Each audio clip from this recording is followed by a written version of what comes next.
Have you ever wondered who the most powerful characters in Kaiju number 8 are? If the answer is yes, you're in the right place, because today, we're ranking, from the least powerful to the absolutely insane, the strongest characters in this world full of kaiju, crazy weapons, and total destruction. If you love this kind of content, drop a like, subscribe, and hit that bell. Here, we dive deep into the best anime trivia and battles. To build this ranking, we looked at both the anime and the manga, strength stats, compatibility with numbers weapons, battle feats, and potential growth. Let's jump in because this list is next level. First up, we've got Mina Ashiro. Captain of the 3rd Division, Mina is all about calm and precision. She specializes in taking down kaiju from long range with her massive anti-kaiju rifle, a weapon so heavy and complex, only someone with extreme skill could master it. Her suit output is around 96%, showing just how in sync her body and mind are with Defense Force tech. In a world where close combat with kaiju is almost suicide, Mina proves that strategy is power. What keeps her lower on the list is her lack of a numbers weapon and limited close-range combat, but if she's got you in her sights, game over. Next up is Soshiro Hoshina, vice captain of the 3rd Division and pretty much Mina's opposite. While she dominates from afar, Hoshina is the master of close combat.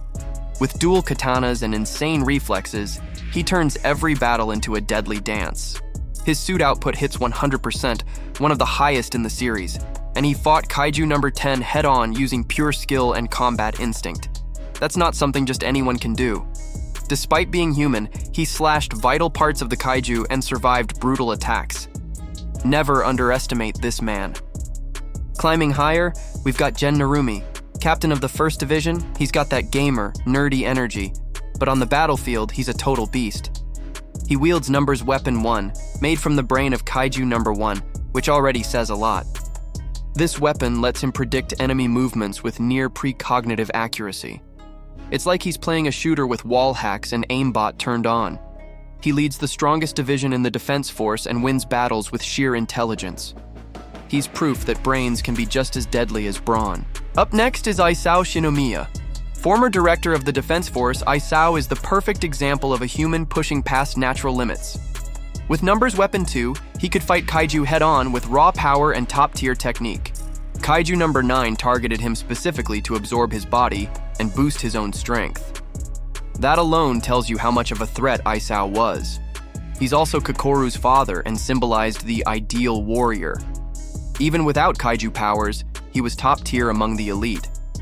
Now we've got Rino Ichikawa. If you thought he was just Kafka's sidekick, think again. Rino was one of the first to show that the future of the Defense Force is in good hands. He became compatible with numbers weapon 6, created from the terrifying Kaiju number 6.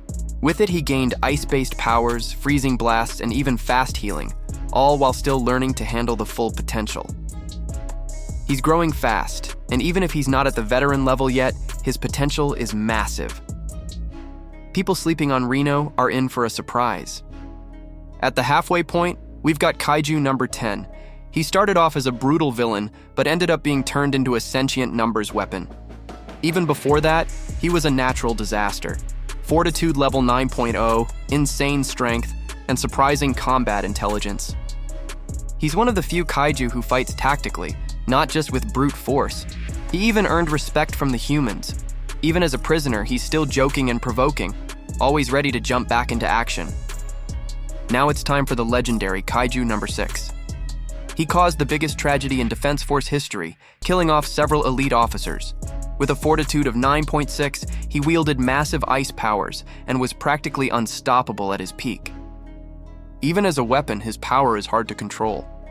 Rino is still learning how to wield it, and the fact that number 6 is still remembered as a pure threat says it all about his destructive power. Things get real with Kaiju number 9. He's the main antagonist and one of the most dangerous kaiju we've seen. Incredibly intelligent, he can mimic humans, absorb others, and copy abilities. With every appearance, he shows a new plan, a new fusion, or a new power. He defeated Isao, built kaiju armies, and accessed other kaiju memories. On a global threat scale, he's way up there. Now things heat up with Kafka Hibino, Kaiju number 8. Our protagonist is officially the most powerful kaiju recognized by the Defense Force. With Fortitude 9.8, he has ridiculous strength, insane regeneration, and extreme durability. He's still learning to fully control his powers, but even so, he's defeated top-tier kaiju and saved cities. When he goes all out, it's a spectacle. He also represents the tension between humanity and monstrosity, making his growth both physical and emotional. One of the most complete characters in the series. And finally, the top spot goes to the final form of Kaiju number 9. After absorbing the Meireki-era Daikaiju, he evolved into a level that not even Defense Force leaders can contain. He became a pure entity of destruction, mixing intelligence, technique, and pure brutality. His power is apocalyptic. He rewrites tactics in real time, launches mass attacks, and commands lesser kaiju. In this form, he's not just a villain, he's the final boss threatening the entire planet. So, what did you think of this detailed ranking of the strongest in Kaiju number 8? Do you agree with this order, or would you switch some characters around? Let me know your favorite character and which fight you're most hyped to see animated. If you liked this content, don't forget to leave a like, subscribe, and share with your friends who love anime like this. There's a lot more lore, theories, and breakdowns coming your way. See you in the next video.